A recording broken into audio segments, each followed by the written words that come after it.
Hi everyone! Today we'll talk about gerund and infinitive.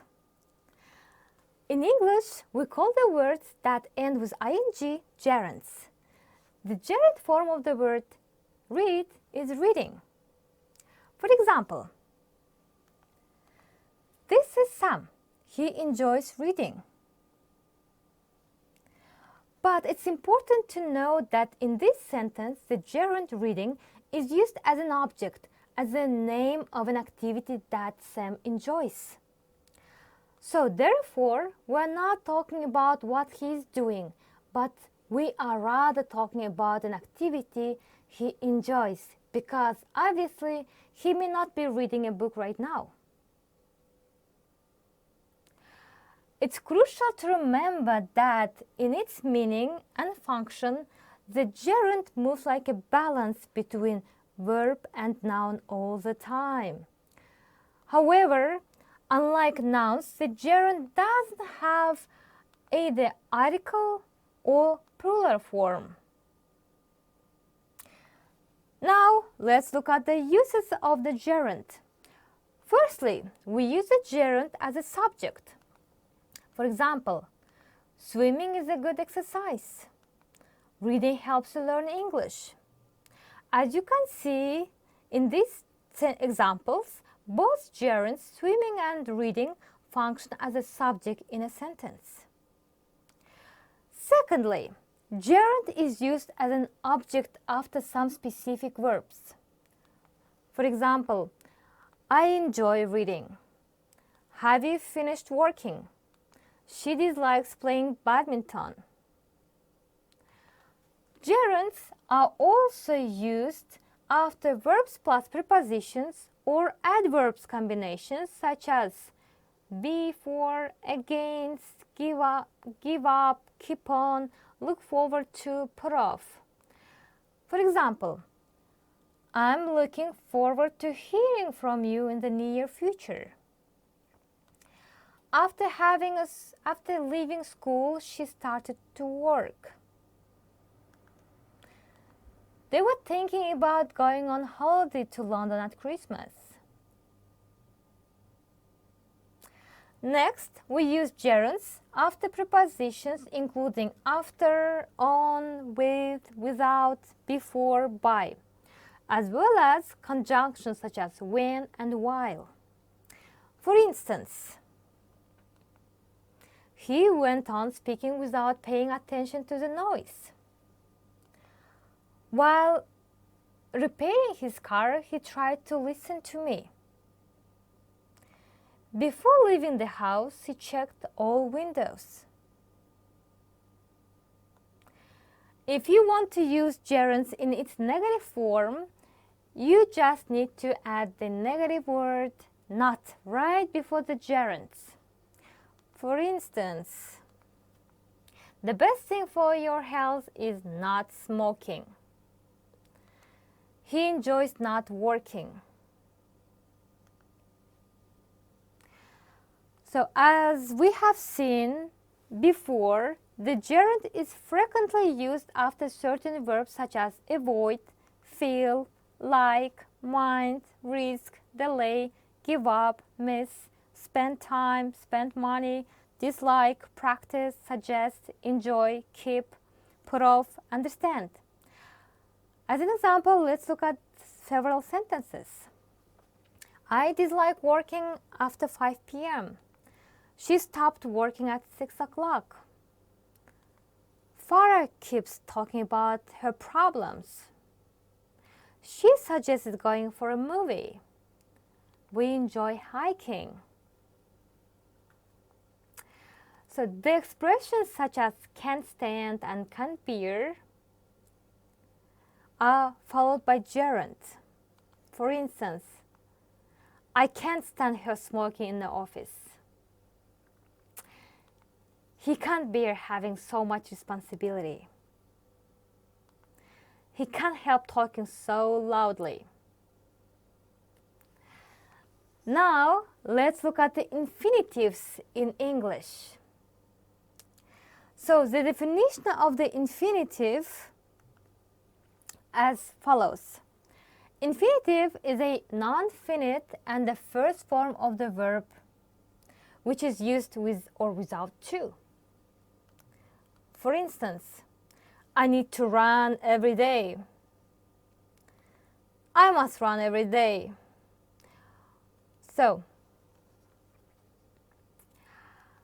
we also use infinitive after some specific verbs such as arrange, forget, learn, plan, ask, help, manage, promise, decide, hope, offer, refuse, accept, intend, prepare, want, pretend, appear, seem. For example, I decided not to go. The most important thing is not to give up.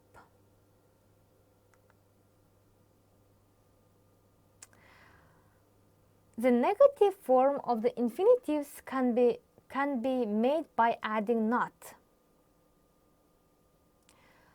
So if you want to use the infinitive in a negative form, then you just need to add the negative word not right before the infinitive with to in English. So, like here we have an example if you can see. Like, the most important thing is not to give up. So yeah, right before the infinitive with to, if you want to make it negative.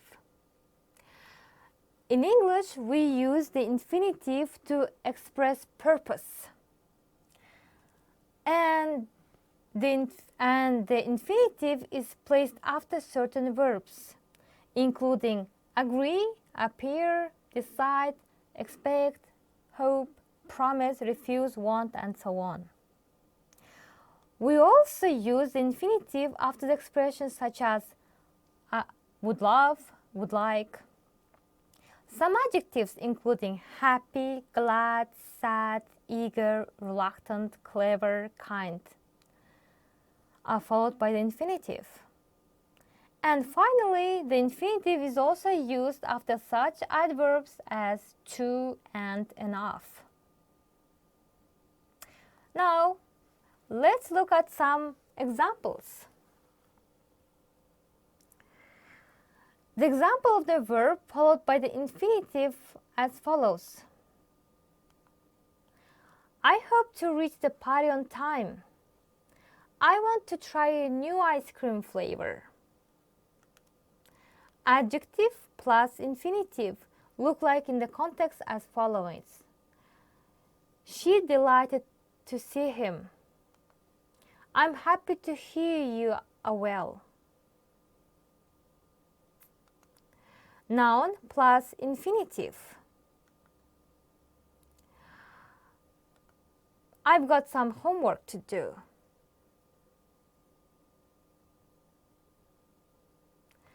An example of an infinitive used to express a purpose as follows. I got up early to do homework. I have some letters to write. As we have mentioned before, certain nouns can also be followed by the infinitive. For example, it's high price to pay. It's time to take a break. He made a decision to take up extra subjects. So, he made a decision to take up extra subjects. Now, let's move on to talk about bare infinitives, where we use them. So, when it's used. So, bare infinitives. Infinitives are called bare infinitives, which is called infinitive without to. We use the bare infinitive after modal verbs, including must, can, should, and so on, as well as after certain verbs such as let, make, see, bear, and feel.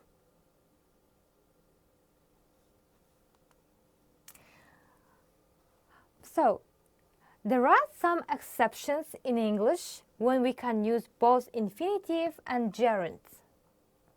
After some verbs such as like, love, hate, start, prefer, with similar meanings. For example, I love to eat chocolates has the same meaning as I love eating chocolates. I started to polish the car but then decided not to. Is the same as I started polishing the car but then decided not to. However, we must be careful because while some verbs such as stop, remember, and forget can be followed by both the infinitive and the gerund, the meanings are completely different. For instance, they stopped having lunch at the restaurant means that they don't eat at the restaurant anymore. Whereas they stopped to have lunch at the restaurant means they stopped another activity in order to have lunch at the restaurant. In addition to verb forget, followed by gerund equals to negative clause. So forget plus gerund equals to a negative clause. In other words, forget plus gerund gives a sense of not going to forget that what we did in the past. For example, I will never forget visiting Pisa. While verb forget followed by infinitive means forget to do something. For example, I forgot to tell you. Similar to forget, there is the verb regret, which also has different meaning depending on whether it's followed by the gerund or infinitive. For example, while the verb gerund is followed by verb regret is followed by the gerund, as shown in the following sentence. He regrets breaking up with Helen means lamenting or being sorry for something.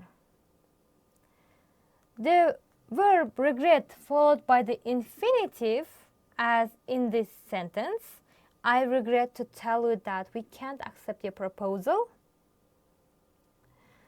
is used when sharing the bad news. It's very important to learn how to distinguish when to is a part of an infinitive and when it's simply a preposition, because when to is a preposition, we need to use gerund. For example, I look forward to hearing from you.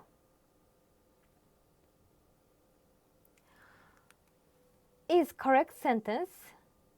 It is correct because we need to use the gerund hearing after the preposition to.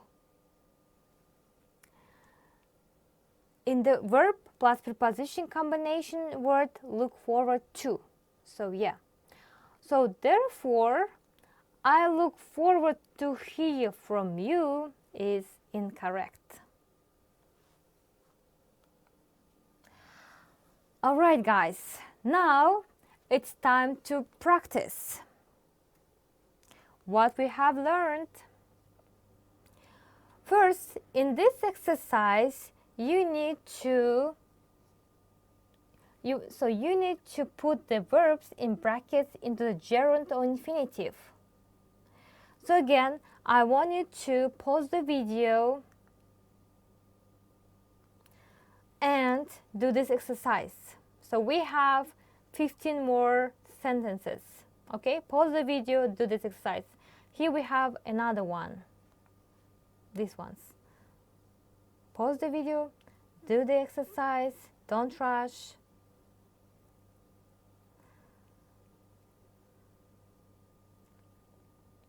Alright, I guess you're ready. Here's the answers for your exercise. Okay, let me read for you. I want to finish work early tonight. I hate waiting, or you can also use I hate to wait for business in the rain.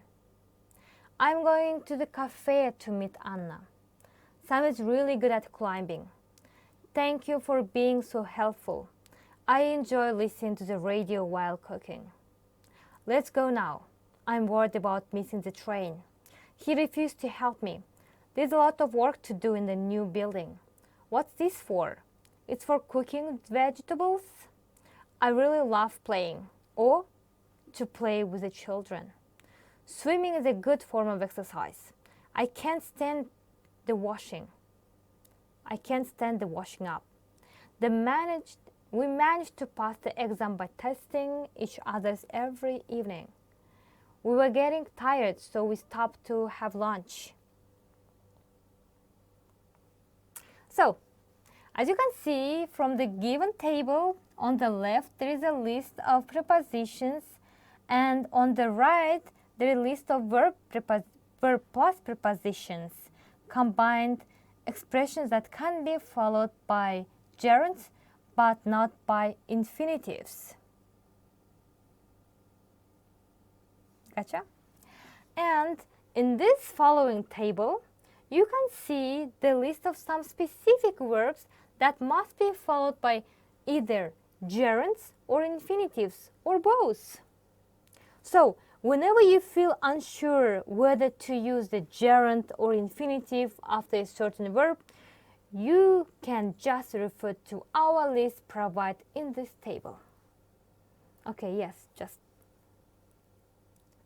try to learn it, try to memorize. Okay, guys, so that's it for today. See you next time. Bye.